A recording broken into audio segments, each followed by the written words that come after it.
Ẹ kú dédé ìwòyí ẹ̀yin olólùfẹ́ Olóyinka TNT, ẹ kú bójú ọjọ́ ṣe dáadáa ni mo bá yín. Kò sí nǹkan tí adìyẹ lè fi ẹyẹ àṣá ṣe. Kò sí nǹkan kan tẹ́yin kan lè fi mí ṣe. To the extent pé à ń ṣe show lánàá lórí TikTok. Bí ọkùnrin yẹn ṣe fẹ́ join show mi, a dẹ̀ ń gbọ́ báyìí tí ìyàwó ẹ̀ sọ fún pé kó bọ́ta nínú ilé. Òun ò fẹ́ gbọ́ kó bọ́ta nínú ilé. Mo wá bèèrè lọ́wọ́ pé kí ló dé? Ó ní ìyàwó òun ò fẹ́ràn mi rárá o. Ó ní kò tiẹ̀ fẹ́ gbọ́. Ó lóun láti bọ́ta nínú ilé. Lórí wípé à ń sọ fọ́kùnrin wípé kó má kúkú òjijì. Ẹ jọ̀ọ́ nítorí Ọlọ́run, a béèrè question lánàá pé kí ni èrè tí ọkùnrin ń jẹ nínú ìgbéyàwó. Gbogbo àwọn obìnrin tó wà ń bẹ̀ kò sí nǹkan tí wọ́n lè sọ. Genesis nínú Bíbélì lè fi ba yí ọkùnrin jẹ́. Ọ̀rọ̀ t'Ọlọ́run sọ nínú Genesis wípé kóbìnrin àtọkùnrin kan wà pọ̀. Kíní kan Lẹ́fà tó bínú nígbà tí Éfà tó lọ fún Ádámù ní èso tó ní ọkùnrin ló máa ṣe làálàá, obìnrin á máa wà in pain kó tó bímọ nǹkan kan kó tẹ́ fi hook ọkùnrin nìyẹn. Nǹkan tó àwọn ibì kan tó kù, Ephesians ló sọ̀rọ̀ nípa ìfẹ́, ló sọ̀rọ̀ nípa ìgbéyàwó, ìfẹ́ ló sọ. Ó ní ìfẹ́ àti sacrifice. Corinthians náà ìfẹ́ àti sacrifice ló sọ.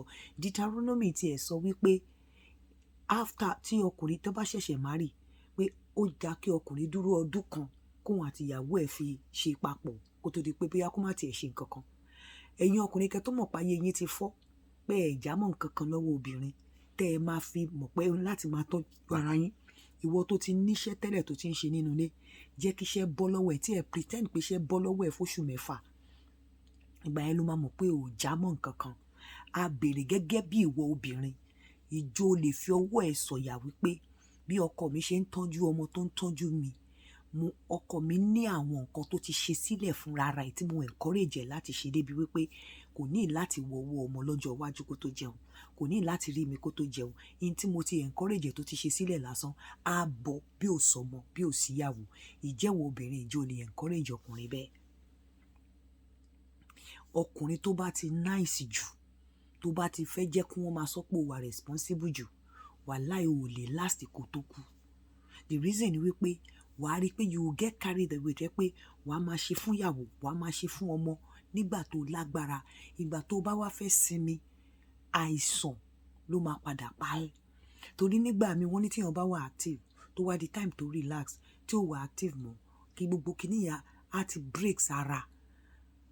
Ẹ lọ wo majority àwọn ọkùnrin tó ti gba retirement tó bá ní blood pressure, wọ́n á ní diabetics, tó bá ní diabetics wọ́n á ní stroke. Wọ́n máa padà kú ni nítorí wípé wàhálà tí wọ́n ti ṣe. Tó bá ti gbìyànjú láti fẹ́ wà responsible jù ní totally kán bá lè sọ pé ó wà responsible, o ò lè pẹ́ láyé. Òun láti ní kò ń ṣe o gbọ́dọ̀ wà responsible 100% when it comes to responsibility. Òun láti lè ní wèrè when it comes to responsibility. Tó bá ti fẹ́ kí wọ́n máa rojú ẹ kán máa eulogize ẹ pé o wà responsible, ikú ò jìnnà sí ẹ. Kó gbogbo obìnrin ayé yìí sílẹ̀, nínú ọkàn wọn wọ́n gbàgbọ́ pé ọkùnrin ló máa kọ́kọ́ kú. Wọ́n gbàgbọ́ pé ọkùnrin ló máa kọ́kọ́ kú. So gbogbo nǹkan tó ń ṣe sílẹ̀ fún wọn, wọ́n mọ̀ pé àwọn ló ń ṣiṣẹ́ lẹ̀ fún.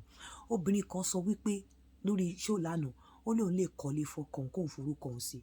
Tí ọkùnrin bá kọ́lé fóbìnrin, tó bá fẹ́ fira wọn lẹ̀, ṣàṣà ní ká gbọ́ pé ọkùnrin gba ilé yẹn lọ́wọ́ obìnrin, á nítorí pé ó bímọ fóun. Bẹ́ẹ̀ tí obìnrin bá kọ́lé fọkùnrin tó forúkọ ọkùnrin yẹn sí, wọn ò bí ọkùnrin yẹn lè kó fún fáwọn àbúrò ẹ̀, àbí kó fẹ́ fún obìnrin yẹn lágbá ilé yẹn padà.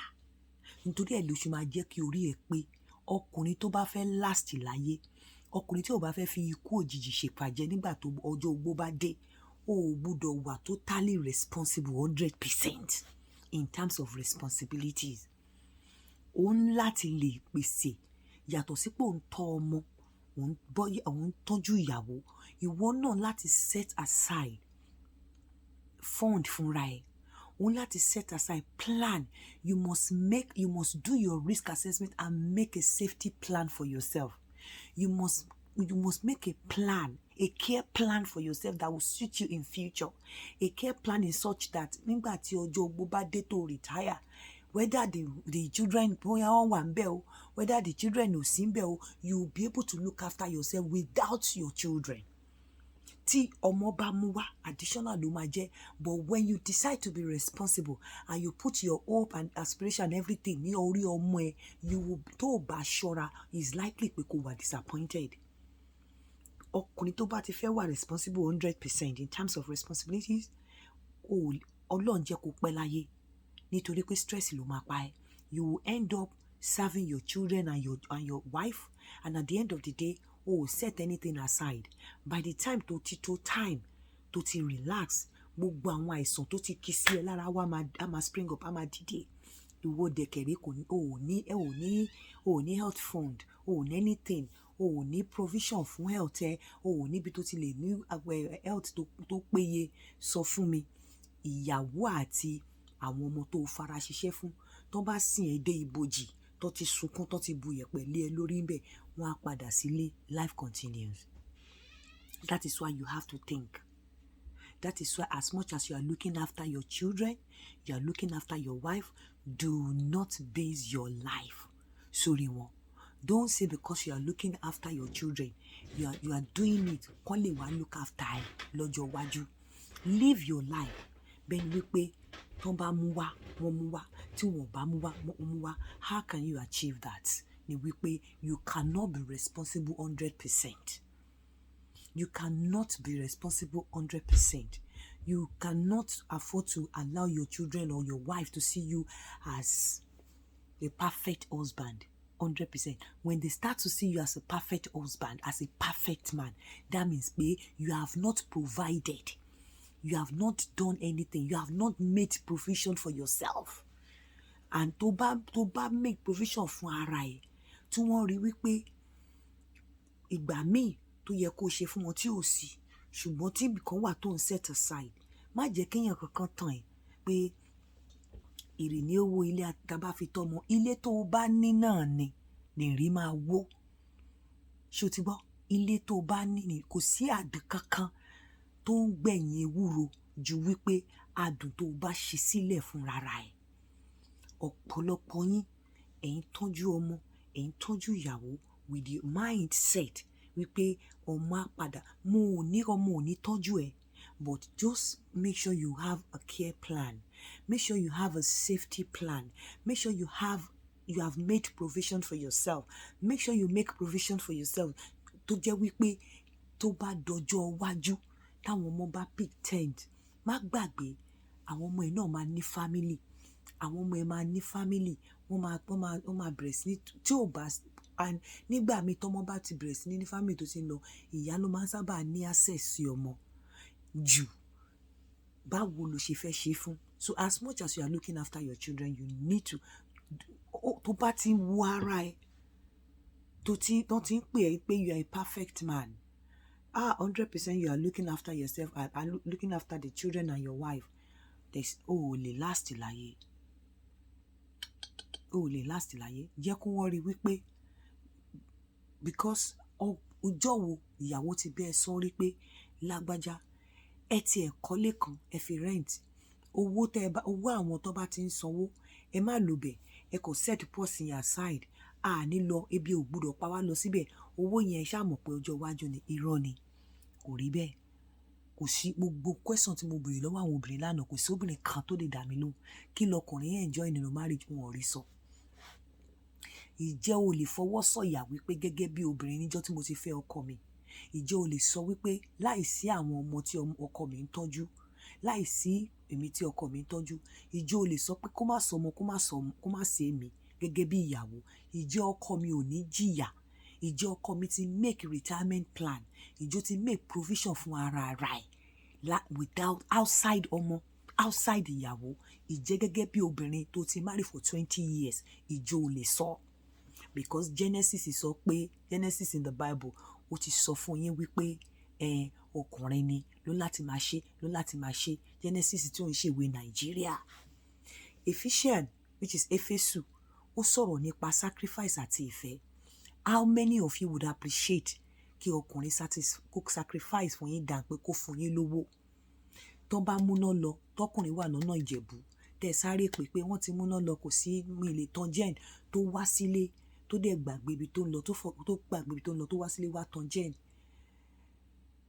àbí kó fún yín ní option pé owó wà lábẹ́ pílò, lọ kó owó yẹn. Ẹ máa sọ fún pé má worry, máa kó owó yẹn, finá lẹ̀, àtàn candle tó bá dé kó wá tanná fún wa, máa kó owó yẹn, because owó yẹn jọ yín lójú ju sacrifice tó fẹ́ ṣe láti wálé wá tán jẹ́ ni. So appreciate nǹkan tó ń pè ní sacrifice, nǹkan tí bíbélì dẹ̀ sọ nìyẹn, pé sacrifice love. tó bá sọ pé kán love yín, kán sacrifice, bóyá kán inconvenient ara wọn láti satisfy yín, but not in terms of money. òun ló fi dàbẹ́ ni pé tọkùnrin ò bá níṣẹ́ láàrin oṣù 6 tí ò lè ṣe, ìgbà yẹn lẹ máa mọ̀, làwọn ọkùnrin máa mọ̀ pé wọn ò já mọ́ nǹkan kan. Kò sí obìnrin tó ń fẹ́ tí kò ṣe pé nǹkan tó fẹ́ jẹ, kò sí obìnrin tó ń fẹ́ lójú, tó ń fẹ́ nímú.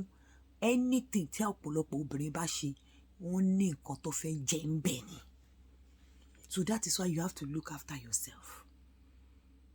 You have to. Àwọn fúnra wọn dáhùn lánàá gbà tá a ṣe kíní lórí TikTok pé in fairness obìnrin ló yẹ kó máa look after ọmọ jù, but wọn ò ní gbà. But wá ìwọ ọkùnrin, jẹ́ kí orí ẹ pé, jẹ́ kí orí ẹ pé, mọ̀ wípé tíṣẹ́ bá bọ́ lọ́wọ́ ẹ, wàá dèèyàn yẹ̀yẹ́ lọ́wọ́ obìnrin. Jẹ́ kí orí ẹ pé, look after yourself as much as you are looking after look after yourself as much as you are looking after your children and your wife. Because má base life má base end of life má base future má base old age sí orí pé mo ti tọ́jú ọmọ kọ́mọ má tọ́jú mi, so that you will not be disappointed. Make a plan, a separate plan. Don't plan to be 100% or completely responsible. Otherwise, ẹ̀mí ẹ lè máa gùn.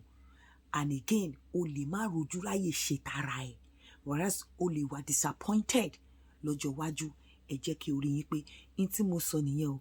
Tóbìnrin kan ní kankan jáde, òun ò fẹ́ gbọ́rọ̀ mi. You know what? I don't give a saucepan. Èmi ò dá pẹ̀lú ọ̀rẹ́. And mi ò miss èèyàn.